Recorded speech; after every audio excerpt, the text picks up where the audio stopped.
सभी को स्वतंत्रता दिवस की हार्दिक शुभकामनाएं। मैं कमला क्लास 12th। आज स्वतंत्रता दिवस के शुभ उपलक्ष्य पर मैं अपने कुछ विचार आप सभी के साथ साझा करना चाहती हूँ कि देशभक्ति और राष्ट्र निर्माण है क्या। मैं नहीं मानती कि 5 सेकंड में राष्ट्र गान खड़े होकर गाना और ये वंदे मातरम और भारत माता के जोरों शोरों के नारे लगाना ही देशभक्ति है, क्योंकि महोदय ये वो सती है जहाँ नीति नियम और नैतिकता जैसे मूल्यों की धज्जियां उड़ाते लोग नजर आते हैं। जहाँ नीति नियम और नैतिकता जैसे मूल्यों की धज्जियां उड़ाते लोग नजर आते हैं। और ये वो सती है जहाँ सत्य, अहिंसा, सदाचार जैसे भावों को गोलियों के भाव से बेचते लोग नजर आते हैं। गोलियों के भाव से बेचते लोग नजर आते हैं। और ये वो सती है जहाँ एक घर में 2 सगे भाई भी शांति, अमन और चैन से मुश्किल से जीते नजर आते हैं। और आज का ये नौजवान युवा आज फेसबुक, व्हाट्सएप, इंस्टाग्राम जैसे सोशल नेटवर्किंग साइट पर सेटिंग माया जाल में फंसे नजर आते हैं। अरे मुझे तकलीफ तो तब होती जब आज का ये नौजवान युवा जिसके कंधों पर जिम्मेदारियां होती राष्ट्र निर्माण और देश समाज को आपस में जोड़ कर रखने की, परंतु आज का युवा वर्ग पबजी गेम में डूबा शराब की लत में भीगा नजर आता है। तो मैं इन युवाओं को कहना चाहूंगी कि मौन निद्रा में सोने वाले लोगों, जाग जाओ, अभी भी वक्त है। इससे पहले तुम्हारी नींद का श्रेय को और ले जाए, तुम्हारी नींद का श्रेय को और ले ना डूबे। खतरा ना हिंदू से ना मुसलमानों से, अजीब इस मुल्क को तकलीफ है तो सिर्फ बेईमानों और गद्दारों से है। एक सैनिक बनकर सेना में जाना देशभक्ति नहीं होती। आजादी से पूर्व बात कुछ और थी, परंतु आज बात कुछ और है। तब रानी लक्ष्मीबाई से लेकर भगत सिंह तक, चंद्रशेखर आजाद से लेकर महात्मा गांधी तक इन्हें हम देशभक्त कहते थे। परंतु आज इस देश को कहूं तो कैसे कहूं, अपने परिवार, समाज, राष्ट्रपति के प्रति समर्पण का भाव है। हर देशद्रोही के जीवन में आने वाला तूफान है देशभक्ति। धर्म लोकता को पछाड़ कर ईमानदारी से किया गया हर काम है देशभक्ति। और एक गरीब बुजुर्ग बीमार को दवाई दी जाए तो वो है देशभक्ति। एक पत्रकार अपनी पत्रकारी पूरी ईमानदारी से करे तो वो है देशभक्ति।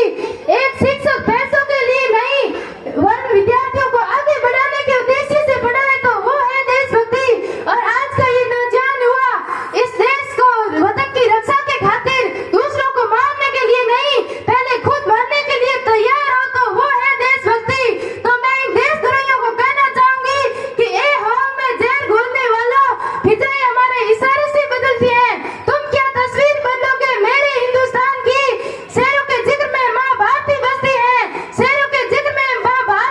है। और आज बात यहाँ महिलाओं की करूँ तो उन्हें आरक्षित नहीं, सुरक्षित करने की जरूरत है, क्योंकि आज दहेज प्रथा, कन्या भ्रूण हत्या, बाल शोषण, बलात्कार वैसी बातें बढ़ती नजर आती हैं। तो मैं इस नारी सशक्तिकरण में कहना चाहूंगी कि इस वतन की रक्षा का हम लड़कियों को भी हक है। और इतिहास की किताबों को उठाकर देख लो, जिसको भी हमारी काबिलियत पर शक है, किसी के लिए खुशियां लेकर आई हूँ तो किसी के लिए गाली बरसाई हूँ। और इस वतन की रक्षा के खातिर कंधे से कंधा मिलाने आई हूँ। मैं भारत माता की बेटी हूँ। मैं तैयार हूँ सरहद पर जाकर सीने पर गोली खाने को। हमें रसोई में बेलनी नहीं साहब, इस वतन की रक्षा के खातिर हथियार चलाना भी आता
साथ खिलवाड़ नहीं किया जाएगा।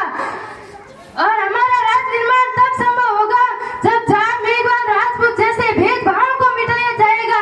और अंत में मैं किसी शायर की कुछ लाइनें कहकर अपनी तमन्ना के साथ अपनी वाणी को विराम देती हूँ।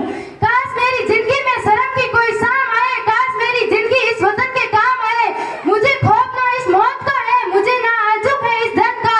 जब कभी जिक्र हो शहीदों का, उसमें भी मेरा एक नाम आए, उसमें भी मेरा एक नाम आए। कोई पूछे मेरे बारे में तो पहचान लिख देना, उठाना तिरंगा झंडा और हिंदुस्तान जिंदाबाद लिख देना, उठाना तिरंगा झंडा और हिंदुस्तान जिंदाबाद लिख देना। और मेरे शरीर में एक बूंद भी बचे तो निकाल कर कह दियो, माँ तुझे सलाम, माँ तुझे सलाम। जय हिंद, जय भारत। बहुत ही अच्छे